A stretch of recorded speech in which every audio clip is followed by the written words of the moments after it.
What is the true reality of the gatherings held in remembrance of the Prophet? What is their essence and what are their requirements? This is the subject of our discussion. We pray that Allah, the Most High, protects us from words that may earn His displeasure and grants us the ability to speak only that which pleases Him.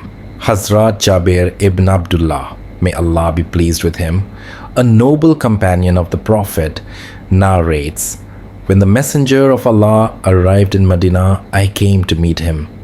On that very first day, I saw the Prophet smiling.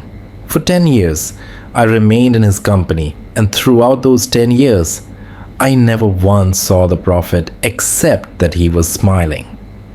Even in my final meeting with him, just days before his passing, I found him smiling." Imam Ahmad Raza Khan Baralvi, may Allah have mercy upon him, beautifully expressed this reality. He said, "When the Messenger smiles, the entire world smiles. When his blessed lips move with even a light smile, the hearts of those in grief find peace. His joy spreads joy to the Ummah, and his smile brings coolness to the hearts of the believers. Upon that smile, millions of salutations."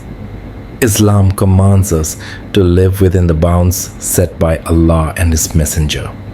For example, during the time of the Prophet, there was no tradition of taking out wedding processions, barat, as we see today.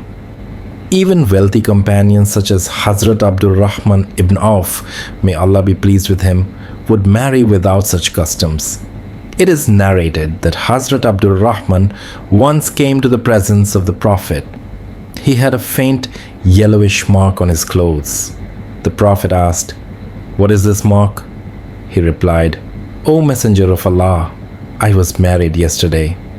Hearing this, the Prophet responded with words of gladness and dua. Music transition. If someone invites you to a walima, then attend it. This is from the Sunnah of the Messenger.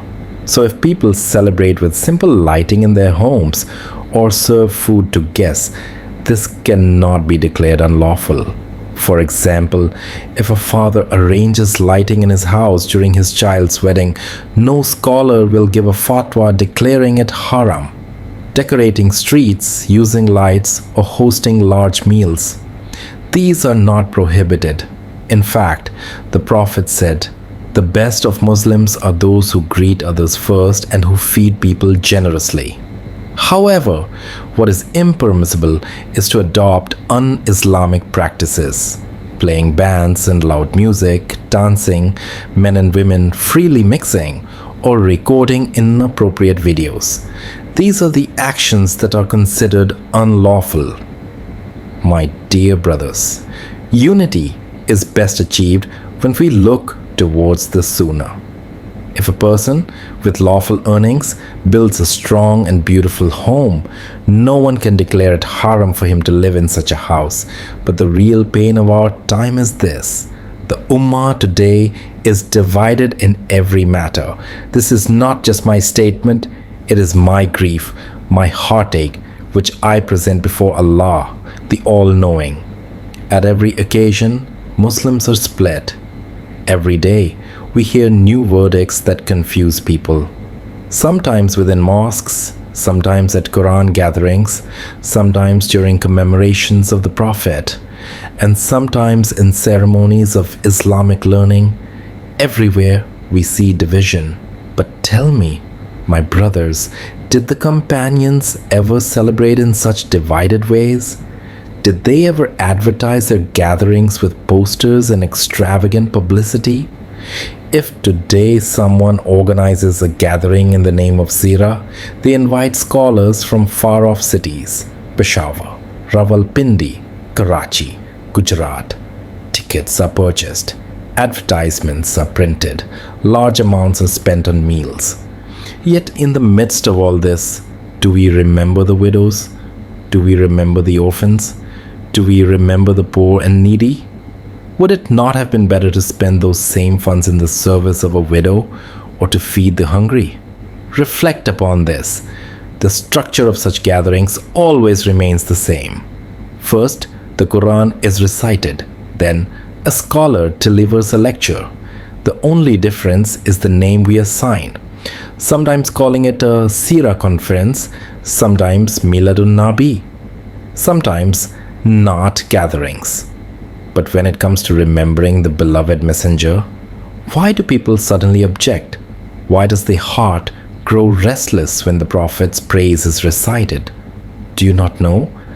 This is that very remembrance which Allah Himself declared in the Quran.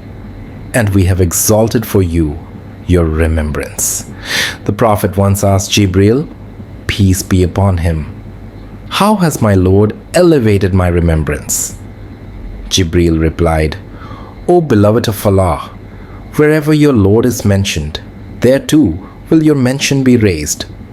So why do people grow weary of the remembrance of the Prophet? Allah says in the Quran, when you receive the grace and mercy of Allah, then rejoice. And indeed, the greatest grace and mercy upon creation is none other than Muhammad al-Mustafa. He is the mercy to the worlds, not just to the believers, not just to humankind, but to all creation. Even the animals, the insects, every living being. Allah declared, and we have not sent you, O Muhammad, except as a mercy to all the worlds. So tell me, when a son is born, we distribute sweets. When a daughter is born, we celebrate him. Then why do hearts feel heavy when it comes to celebrating the birth of the Prophet? This is the greatest of blessings. If only it were within our power, we would adorn the heavens with lights. We would call upon the angels to join us in chanting, Welcome, O Messenger of Allah. This joy is not for a day or two. This is a joy that will continue until the day of judgment. Our Imams have declared, we will celebrate the birth of the Beloved until the end of time. Hazrat Abbas, may Allah be pleased with him, once said, the greatest blessing of Allah is none other than Muhammad. Indeed, the Prophet Muhammad is the most perfect gift, the greatest mercy, and the highest blessing upon this universe.